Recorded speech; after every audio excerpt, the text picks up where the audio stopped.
மின்மினி தமிழர்களுக்காகவே வந்தாச்சு முதல் hyperlocal social media app. உடனே டவுன்லோட் பண்ணுங்க. ஆருத்ரா கோல்ட் ட்ரேடிங் மோசடி விவகாரத்தில் 7000 ஏஜென்ட்டுகள் அடையாளம் காணப்பட்டு பொருளாதார குற்றப்பிரிவு போலீசார் விசாரணை மேற்கொண்டு வருகின்றனர். விவரங்களோடு இணைகிறார் செய்தியாளர் சாலமன். வணக்கம் சாலமன். இந்த விவகாரத்தில் பொருளாதார குற்றப்பிரிவு போலீசாரின் அடுத்த கட்ட நகர்வு என்னவாக உள்ளது? விவரங்கள் என்ன? 1 லட்சம் ரூபாய் முதலீடு செய்தால் 30,000 ரூபாய் மாதம் வட்டி கிடைக்கும் என தெரிவித்து சுமார் 2438 கோடி ரூபாய் ஆருத்ரா கோல்ட் ட்ரேடிங் நிறுவனம் மோசடி செய்தது. குறிப்பாக இந்த மோசடி நிறுவனம் தொடர்பான வழக்கை பொருளாதார குற்றப்பிரிவு போலீசார் விசாரணை மேற்கொண்டு வருகின்றனர்.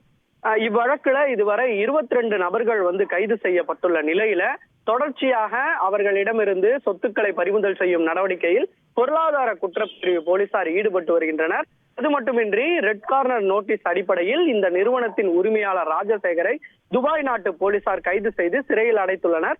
அவரை சென்னைக்கு அழைத்து விசாரணை நடத்தக்கூடிய நடவடிக்கையிலும் பொருளாதார குற்றப்பிரிவு போலீசார் ஈடுபட்டு வருகின்றனர்.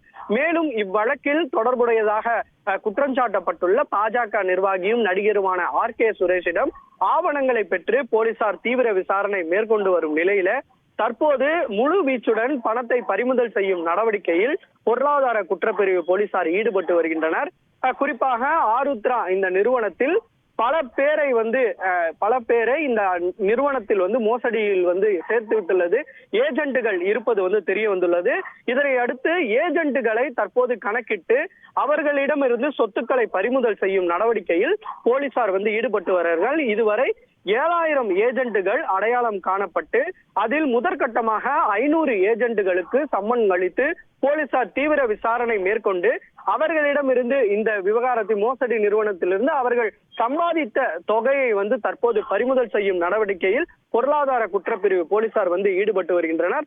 மேலும் இதில் அதிகப்படியான வருமானம் சம்பாதித்த ஏஜென்ட்டுகள் தற்போது புகார்தாரர்களாக பொதுமக்களோடு இணைந்து புகார் அளித்திருப்பதால் அவர்களையும் கணக்கிட்டு தற்போது விசாரணை நடத்துவதற்காக பொருளாதார குற்றப்பிரிவு போலீசார் திட்டமிட்டுள்ளனர். மேலும் முக்கிய குற்றவாளியிடமிருந்து பறிமுதல் செய்யப்பட்ட 49 நேரடி சொத்துக்களை விற்பனை செய்வதற்கான அந்த உத்தரவு பெறுவதற்கான நடவடிக்கைகளும் நீதிமன்றத்தின் மூலமாக பொருளாதார குற்றப்பிரிவு போலீசார் எடுக்கப்பட்டு வருவதாகவும் தற்போது தகவல் ஒன்று வெளியாகியுள்ளது.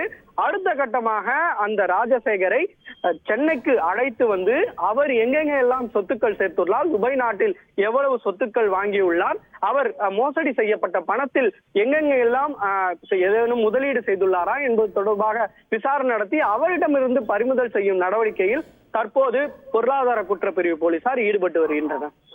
உங்கள் முழு விவரங்களுக்கு நன்றி சாலமன். மின்மினி தமிழர்களுக்காகவே வந்தாச்சு முதல் ஹைப்பர்லோக்கல் சோஷியல் மீடியா ஆப். உடனே டவுன்லோட் பண்ணுங்க.